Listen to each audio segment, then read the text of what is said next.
Bank వెళితే చెక్కి డీడీకి తేడా చెప్పగలడా? మన గూగుల్ పే చేస్తాం కదా, ఐఎంపిఎస్ అంటే ఏంటో చెప్పగలడా? మనం అసలు ఒక కంప్యూటర్ సైన్స్ చదివిన ఒక అబ్బాయి గూగుల్ పే, ఫోన్పే ఎలా పనిచేస్తుందో చెప్పగలడా? యాప్ అనేది ఎలా ఉంటుందో చెప్పగలడా? మన డిగ్రీలు అయిపోయిన ఒక ఎంఏ ఎకనామిక్స్ చేసిన ఒక స్టూడెంట్ ఎకనామిక్ రిఫార్మ్స్ అంటే ఏంటో చెప్పగలడా? ప్రైవేటైజేషన్ అంటే ఏంటో చెప్పగలడా? బిఏ చదివిన ఒక స్టూడెంట్ ఆ అమ్మాయి వేసుకున్న డ్రెస్ని బట్టి భరతనాట్యమో కూచిపూడి ఇక్కడ చేస్తుండాలి. భరతనాట్యానికి కూచిపూడికి తేడా ఏంటో చెప్పగలడా?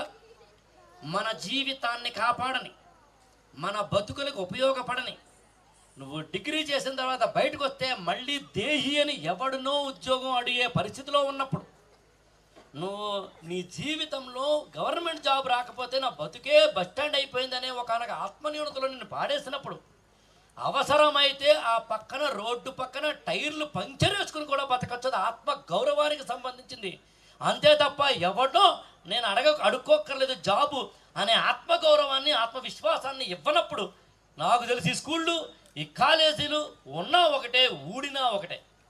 మనిషిని మనిషిగా బతికించినప్పుడు, ఇంటికి ఎవరైనా వస్తే వాడికి గౌరవం ఇవ్వడం ఎలాగో ఈ పిల్లలకి నేర్పనప్పుడు, టీచర్ని ఎలా గౌరవించాలో ఈ పిల్లలకి నేర్పనప్పుడు, ఒక ప్లే గ్రౌండ్కి వెళ్ళి ఫుట్బాలో, కబడ్డీయో మరొకటో ఆటం ఎలాగో పిల్లలకి నేర్పనప్పుడు, ఓ పిల్లాడు కనుక లావు ఎక్కుతూ ఉంటే ఒబేసిటీ వల్ల ఎంత నష్టమో పిజ్జా బర్గర్లు తినకూడదని టీచర్లు చెప్పనప్పుడు, ఒక సన్నగా ఉన్న బాగా బక్కపలచగా ఉన్న ఒక అమ్మాయికి నీకు ఎనీమియా రక్తహీనత ఉంది, నీకు విటమిన్ కే లోపం ఉంది, నీకు హిమోగ్లోబిన్ లోపం ఉంది, కాబట్టి నువ్వు అర్జెంటుగా విటమిన్ కేకి సంబంధించి నువ్వు డాక్టర్ని కలువు అని ఒక టీచర్ చెప్పినప్పుడు, ఈ స్కూల్ ఉంటే ఏంటి, ఊడితే ఏంటి?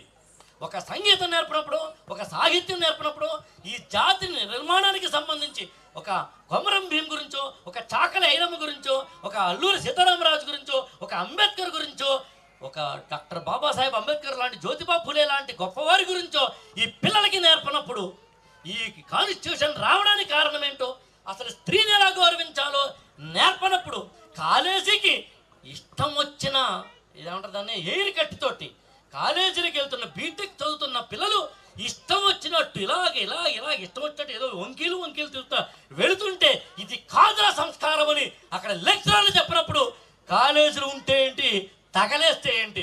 నేనేది ఈ జీవితంలో, ఈ ప్రపంచంలో కాలేజీలు మూసేసే రోజు రావాలని కోరుకుంటున్నాను. Thank you sir, very important. నేను మా అమ్మాయిని ఇంటర్మీడియట్ అయిపోయిన తర్వాత కాలేజీకి పంపించలేదండి.